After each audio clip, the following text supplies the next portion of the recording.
Okay, we're going to go ahead and get started.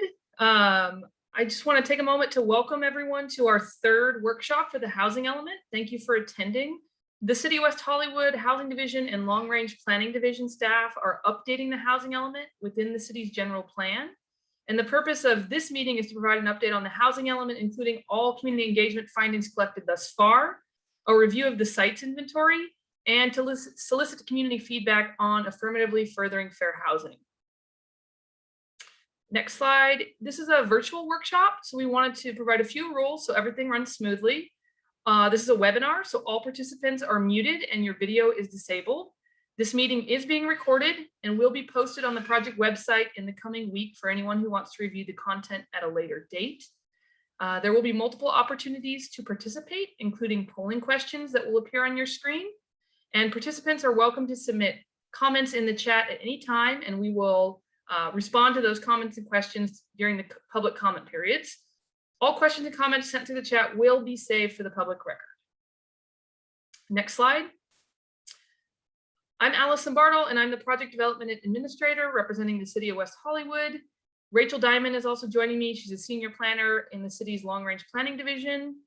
And the lead housing consultant, Veronica Tamman Associates, is not joining us tonight, but we do have slides and information available on her work. And then Rincon Consultants, who is leading today's meeting, I'm joined by Ryan Russell and Sarah Howland. They'll be helping us facilitate this meeting and go over our site inventory and community engagement process. And with that, I will turn it over to Sarah. Great, thank you, Allison. As Allison mentioned, this presentation includes an overview of the housing element, focusing on community engagement completed thus far, an overview and update of the draft sites inventory, as well as a definition of the regional housing needs assessment and the requirements and initial findings.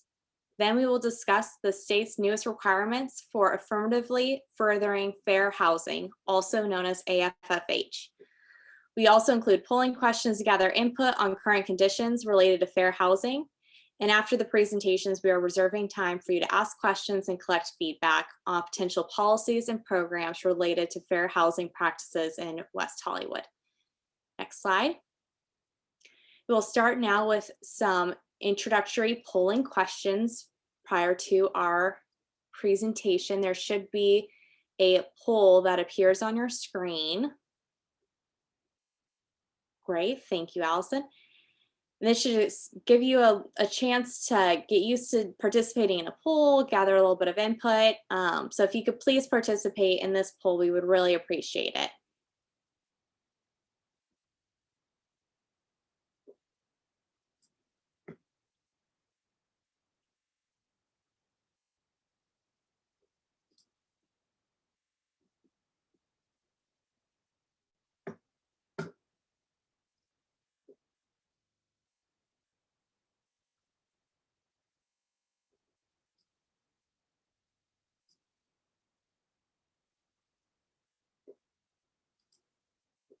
How are we doing our responses, Allison? We're doing well. I'm going to leave it open for about 10 more seconds.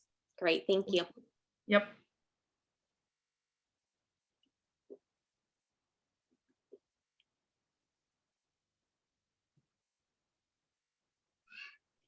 Wonderful, thank you. All right, right, looks like the majority live in West Hollywood. Pretty well split of who works in West Hollywood. Most attendees are in the 90046 zip code. More than 21 years, that's great. Thank you very much for your participation.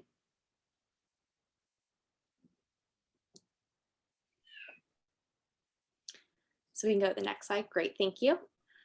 We are here tonight to discuss the housing element for the City of West Hollywood. The housing element is a policy guide that provides an indication of the need for housing in the community, particularly the availability, affordability, and adequacy of housing.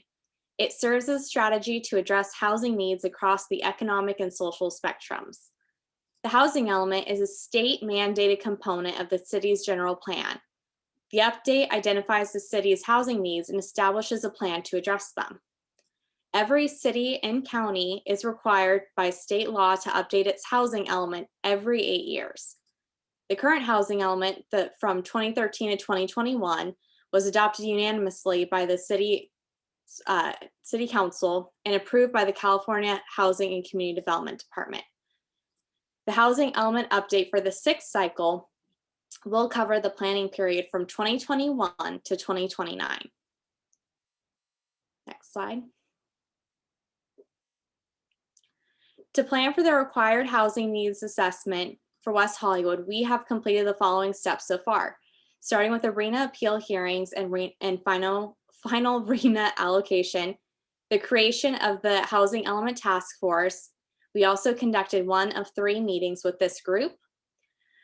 We've conducted 2 community surveys, 2 workshops, now a 3rd, coordination interviews with city departments and advisory groups, circulated the environmental impact report notice of preparation and included 2 environmental impact report scoping meetings, and had study sessions with the Planning Commission and City Council.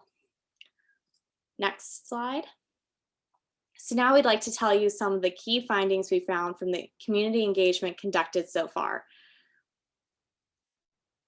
For our first workshop, which took place in January 2021, we had community members focus a few of their concerns were on potential loss of rent stabilized units when constructing new affordable housing units, as well as potential displacement. There's also some community members who were concerned with potentially upzoning single family housing. In addition, community members expressed a desire to improve homelessness, especially during the COVID-19 pandemic, prioritize transit-oriented development, and consider impacts to infrastructure, climate change, and sustainability when planning for additional housing units. Some of the ideas and recommendations for housing improvements included live workspaces for artists, co-living housing projects, and housing on city-owned properties were just a few of these ideas. We also answered clarifying questions about the regional housing needs assessment, what is considered affordable housing, typical practices of affordable housing requirements, and incentives for accessory dwelling units. There are also questions on existing housing programs and clarifying questions on state regulations. Next slide. Then we had our community workshop number 2, which was also combined with EIR scoping meetings. We had 2 meetings that were conducted in the month of May. When discussing potential environmental impacts associated with adoption and implementation of the housing element, the main topics were population increase and projections, public infrastructure and utilities, including water, transportation and public transit, as well as climate change and sustainability. In terms of the housing element specifically, we had a few polling questions and informal discussions about density and potential locations. The intention was to gather ideas, but did not finalize locations or density requirements. This is just information that we've gathered so far. So the most support was for increasing density along commercial corridors and also near transit. There was also some support for increasing density throughout the city. Community members also identified vacation rental restrictions and transitioning dilapidated hotels into housing. Once again, community members expressed concern of potentially losing rent stabilized units to affordable housing projects. Next slide. Now we move on to our surveys. Our first survey was conducted between January and February 2021. To continue building more affordable housing, community members recommended and supported increasing the amount of housing that can be built, having the city devote more of its existing budget to affordable housing, the city raising additional money through taxes and fees, and streamlining or expediting the housing development process. Though multiple types of affordable housing were supported by the community, accessory dwelling units, also known as ADUs, were considered the most popular type of affordable housing. Also, survey participants preferred future housing to be located near transit and multifamily zoned neighborhoods. Next slide. Also, as part of this survey, we were able to open up to the group of just ideas for policies and programs.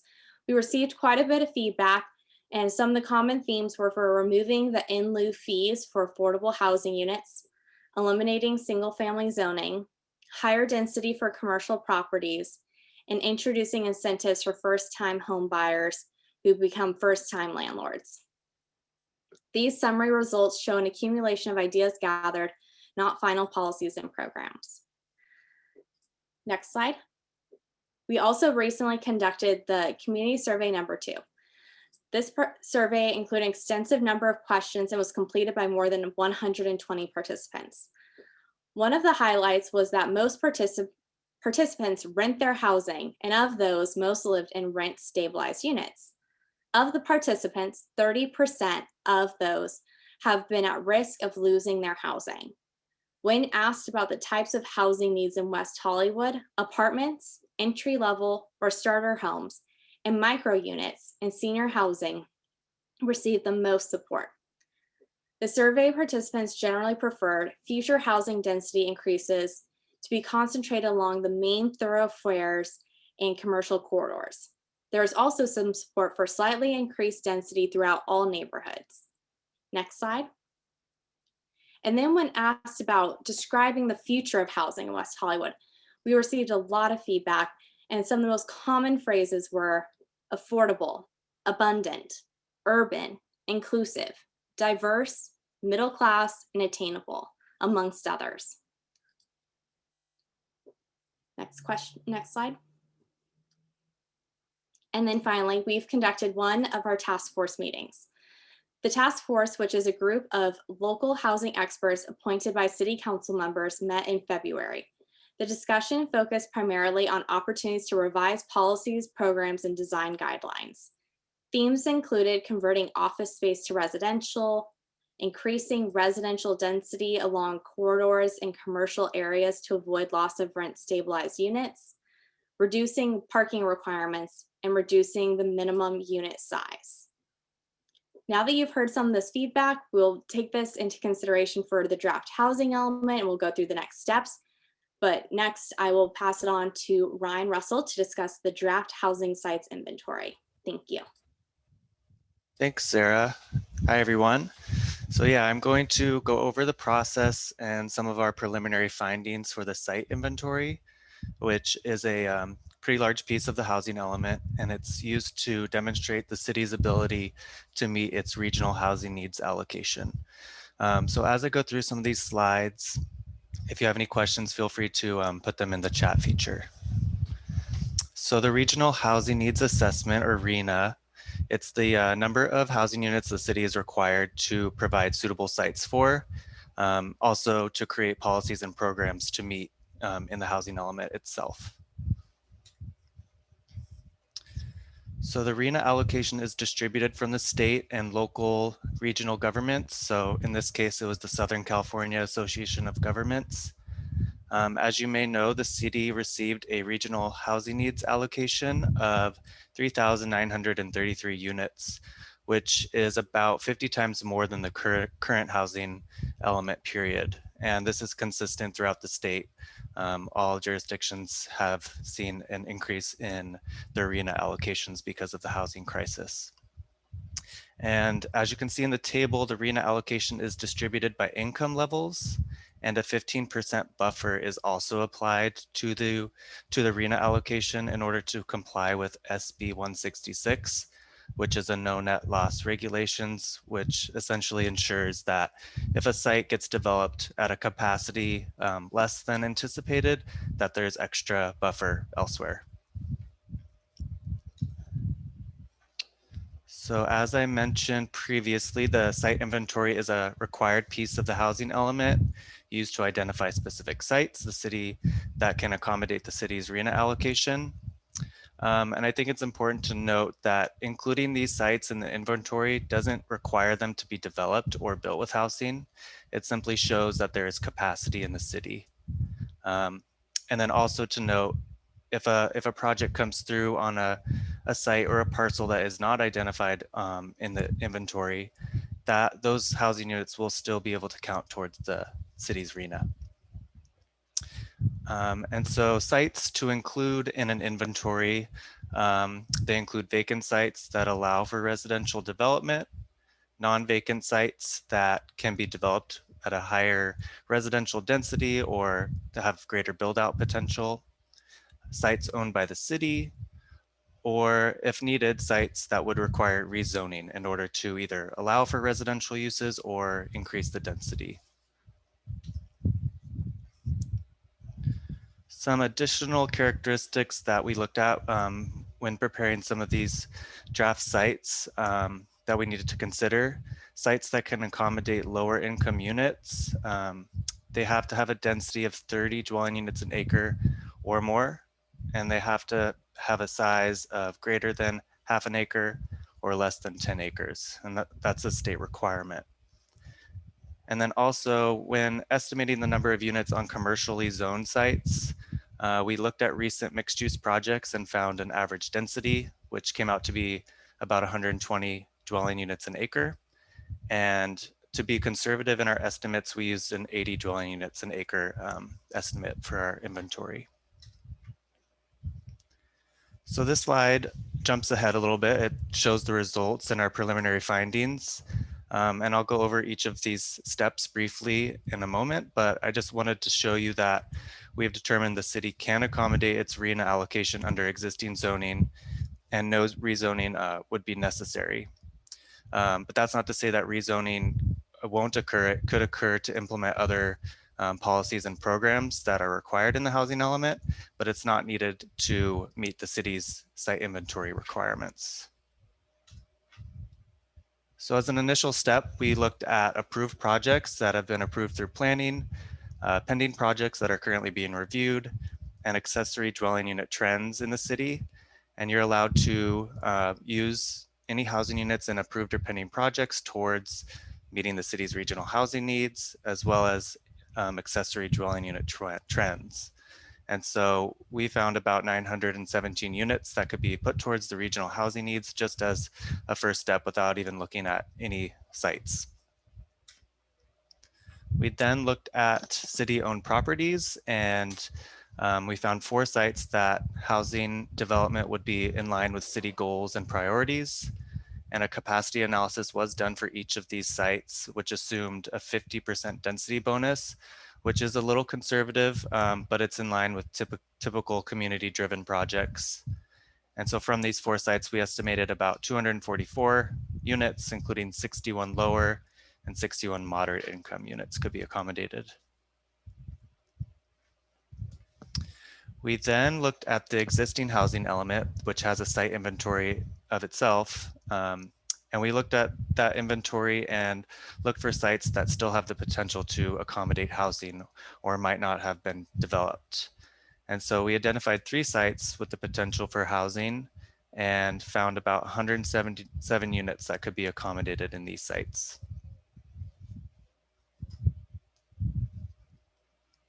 The existing housing element also had identified underutilized and opportunity sites. So similar to the last step, we looked through that list and looked for sites that were still able to accommodate housing. And we found 6 sites that were still suitable. And then I wanted to note a few of these sites are pretty large and prominent. And so they're the Metro Station and LA Sheriff site, Southern California Gas Company site, and the Sunset Plaza overflow parking site. And so these were all identified in the current housing element as able to accommodate housing. And so, and just due to the size of these properties, we estimated about 1,200 units could be accommodated from sites in these categories, in this category. And then, so finally, we looked at all the previous steps and looked at where our RHNA allocation number was, and we still needed to find suitable sites for about 1,500 units. So we started looking around the city for underutilized sites consistent with HCD requirements, and we focused our attention on the mixed use incentive overlay. And for those of you who don't know where that is, it's concentrated along many of the commercial corridors, Santa Monica Boulevard, Beverly Boulevard, Fairfax, and a number of others. but we focused our search on this area because the overlay that currently exists there is there to promote redevelopment of these sites, specifically with mixed use and housing. The overlay allows for incentives. So this overlay allows for increases in height and floor area ratio if residential uses are in that area. Initial community feedback showed a desire to accommodate housing along commercial corridors. And then there's more lot consolidation trends in these commercial areas compared to residential areas. So when looking at the mixed use overlay, some of the factors that we looked at included, or just, to determine if sites were underutilized or not, included sites with large parking lots, sites with additional build out potential. So sites with 1 or 2 story structures, sites with older structures, because if a property was recently redeveloped, the likelihood of it getting redeveloped again in 8 years is not high. And then we looked at sites with limited or no housing. And so from a search with these factors, there were a number of sites in this overlay that were able to accommodate more housing when redeveloped. And we actually found about 1,824 units from these sites. And many of these sites were able to meet the state requirement for lower income housing. And so this is the summary table again with each of those steps that we took. And as you can see, the total is about 4,300 units, which meets the city's RHNA allocation and buffer without requiring to identify sites for rezoning.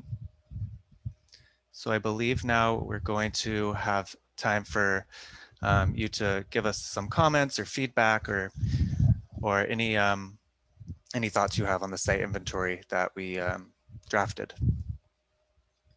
Yes, if you have any questions or comments, just submit them through the chat. We haven't received any so far to review, but we're also happy to go back and review any information, clarify any confusion. Just feel free to submit to the chat. Yeah, it's a lot of information, I know.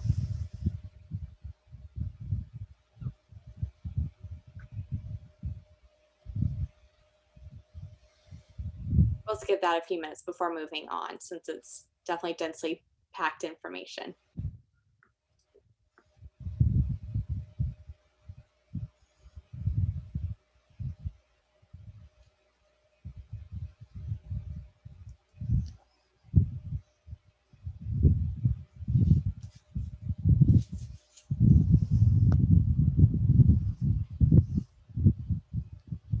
Okay, seeing no chats, we'll move along just for a little bit, and then if there's any questions, we can come back.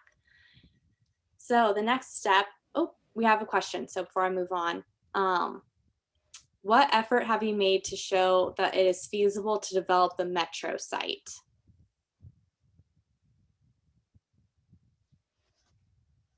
So for the site inventory purposes, HCD is really just looking for sites that have the ability to accommodate housing. And so, and this site was included in the existing housing element, opportunity and underutilized sites. And I don't know if city staff wants to talk about, proximity to transit and that sort of thing.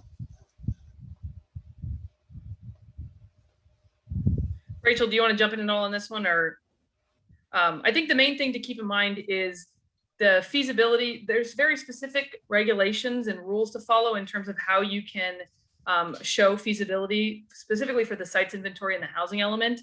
And so all of those standards were met at the metro site. And then, the larger item to keep in mind is just generally for the housing element. And again, we have to show that we have to plan for these units, and we don't actually have to construct them. And so we can show feasibility at the metro site.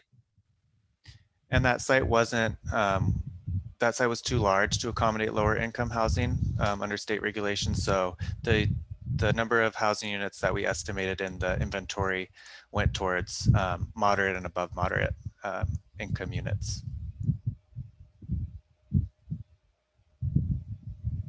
Okay, and then a follow-up question. If a site was identified before but not developed, isn't that a sign that it isn't likely to be developed this time? Correct. And the state has regulations for that. So if a site is non-vacant and it was included in an inventory in the past, in one inventory in the past, then it requires by right approval. But all of the sites that we chose are vacant, and so they wouldn't have that requirement placed on them. So if a site is vacant, then they once they're included in 2 previous inventories, then they become by right. But those don't apply to these sites. Great, thank you. We're going to move on to affirmatively furthering fair housing, but we'll keep an eye out on the chat and have another comment period later on to catch all the future chats. So thank you, Ryan and Allison, for the clarification on that question, and we'll move on to the next slide. Great. In late April 2021, the State of California Housing and Community Development Department, also known as HCD, provided extensive guidance to analyze local and regional conditions in order to affirmatively further fair housing. Essentially, these practices are intended to gather data and establish programs in order to combat previous housing discrimination, eliminate racial bias, and undo historic patterns of segregation and lift barriers that restrict access to fair housing. Ultimately, the goal is to foster inclusive communities with fair housing choices for all Californians. Next slide. Fair housing practices and protections have a long legislative history, particularly in California, but we wanted to highlight just a couple of items. National fair housing protections started in 1968 with the Fair Housing Act. Then, most recently, California adopted Assembly Bill 686, which expanded upon the fair housing requirements and protections outlined in the Fair Employment and Housing Act. Today, we implement AFFH practices in the housing elements, which is what we're here to discuss today.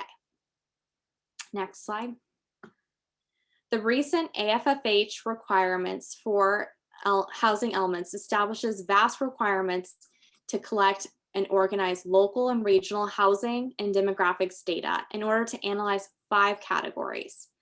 These categories are fair housing enforcement and outreach, integration and segregation patterns and trends, racially and ethnically concentrated areas of poverty, disparities in access to opportunities, and disproportionate housing needs, including displacement.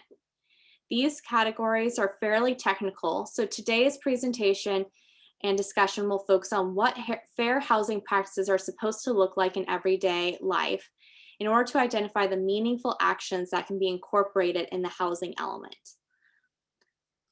Next slide. So the first category of analysis is the fair housing enforcement and outreach. This category analyzes data to determine if the city conducts adequate outreach and education opportunities to assure that community members are aware of their housing rights. Essentially, do you feel informed or able to receive information, whether it be the city's website, calling city departments, or attending in-person events such as tenant clinics? So, a polling question should appear on your screen in order to better understand how informed you are and aware of your housing rights, just to give us a little sense of your experience personally.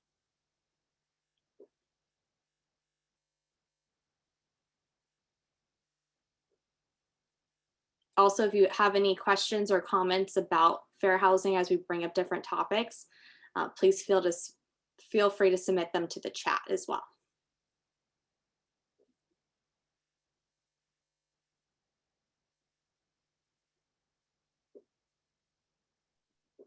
Leave it open for about 10 more seconds. We've almost got everyone. Great, thank you.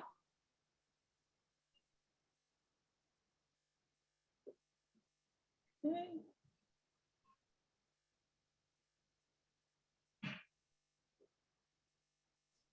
Great, and it seems that a lot in this group are somewhat and very informed, which is great. in the chat, as we're going through this, if there's specific ways that you feel that the city is doing a good job of helping you be aware of the rights, if it's the tenant clinics, if it's the website, any information you have would help us as we're developing our policies and programs to know what's working and what's not working. So also happy to listen and hear your experiences with the city or with fair housing.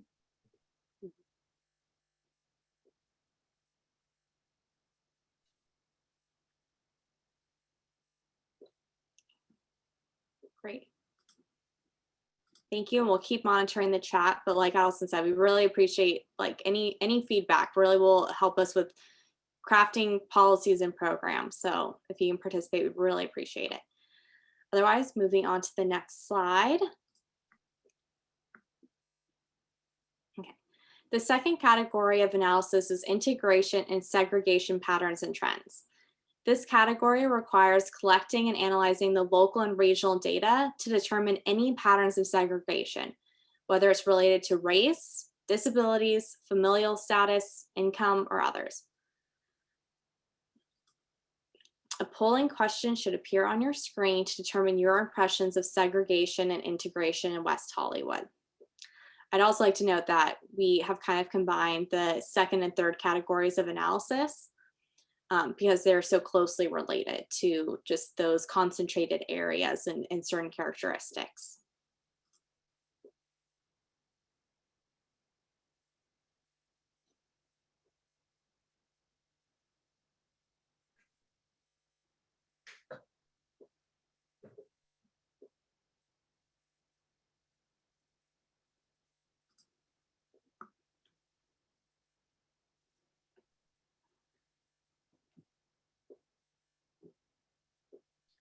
Also like to know, if you do believe that there are some concentrated areas, whether it be integration or segregation, poverty or affluence, please submit that to the chat. We really appreciate the feedback of just what the community perspective is for locations related to these characteristics.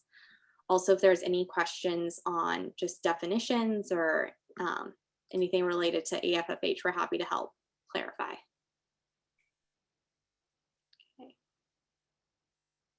Pretty well split. Yeah.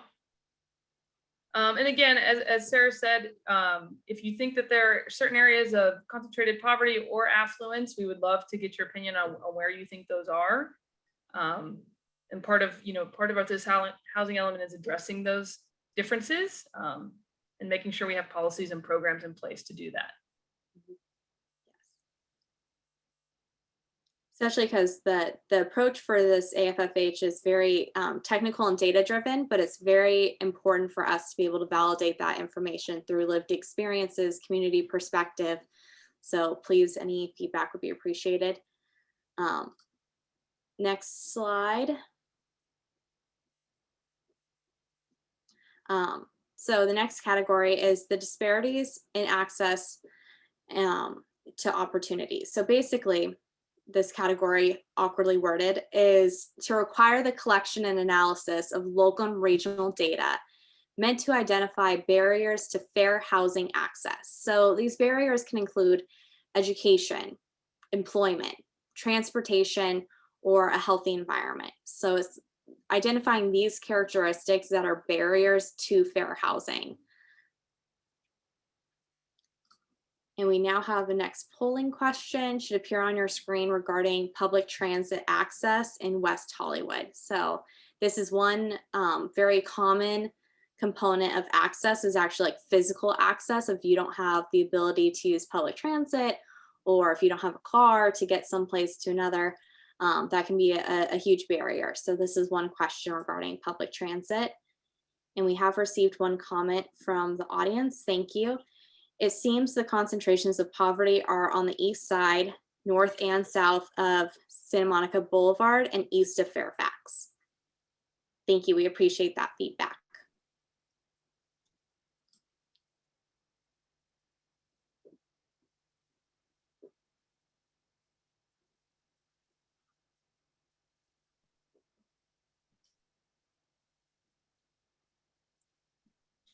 All right, and it seems that most would support increasing housing near our future transit locations.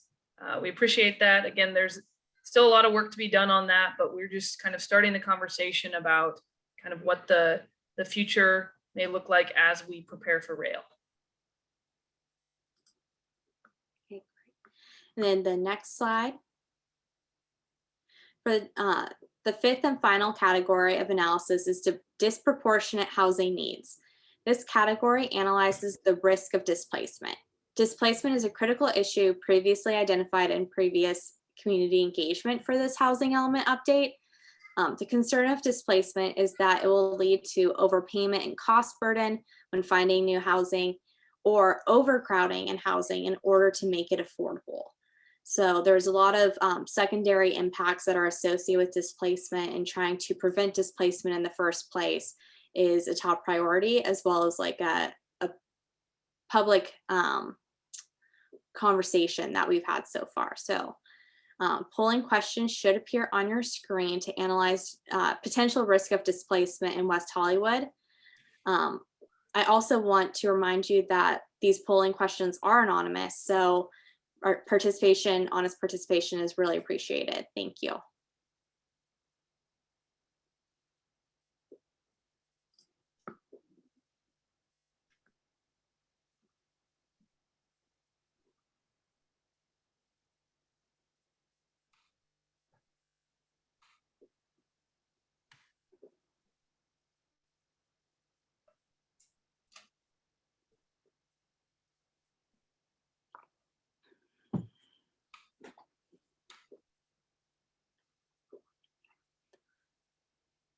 Thank you for that feedback. Really appreciate it. 60% said yes, that they have now or have ever been at risk of losing their house. So thank you for that. So we move on to the next slide.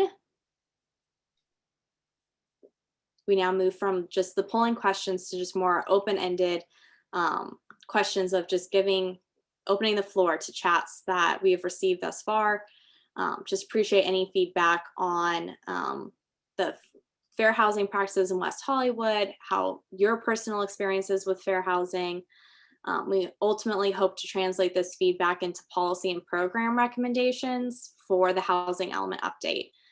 And if you have also if you've had any time to stew on the site's inventory and have thoughts, we're happy to hear that now. Just your general comments. Yes, and we're happy to go back and review anything for clarification if there's any confusion. So we'll leave this open for a little bit. We're all caught up on current chats, but just want to give you a little bit of time and just appreciate any feedback.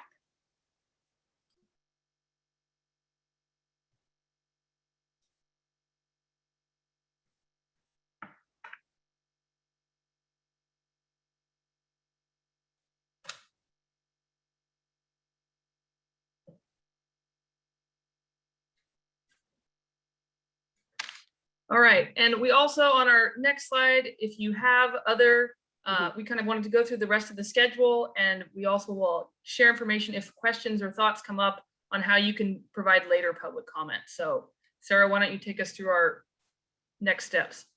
Sounds great. Thank you, Allison. So next steps, we're in the home stretch here. So a draft of the housing element will be available for public review on July 29th, 2021. So the end of next month. It will be available on the project website, provide more details on the next slide. We will also be conducting the CEQA review process through the preparation of environmental impact report. And then there will also be public hearings and adoption that will occur in fall of 2021, just in time for HCD submittal and certification by January 2022. So we are going through these steps for the end of the summer, beginning of fall, multiple opportunities to be able to comment on the draft housing element, the draft environmental impact report, as well as during those hearing and adoption processes. So next slide. One of the big things is for the draft housing element that will be released on July 29th. It will be available on the project website. We have the link there, but I will also submit it in the chat as well. and also the contact information for Allison Bartle to be able to either email or send written comments to the city through physical mail.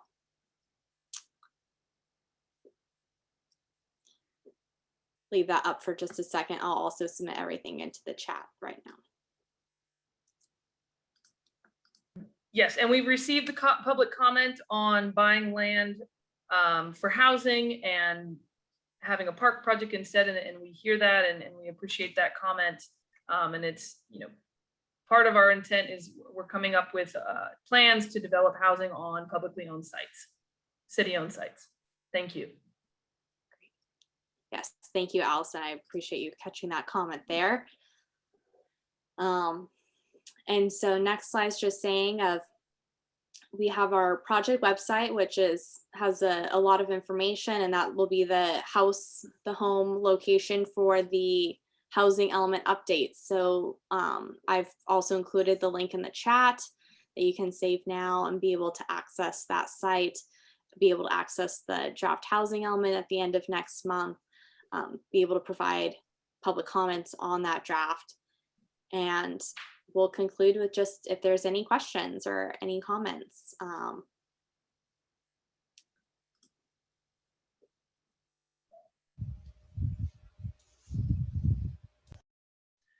Great. Well, and seeing none, please reach out, email me, email the city, or send a physical mail.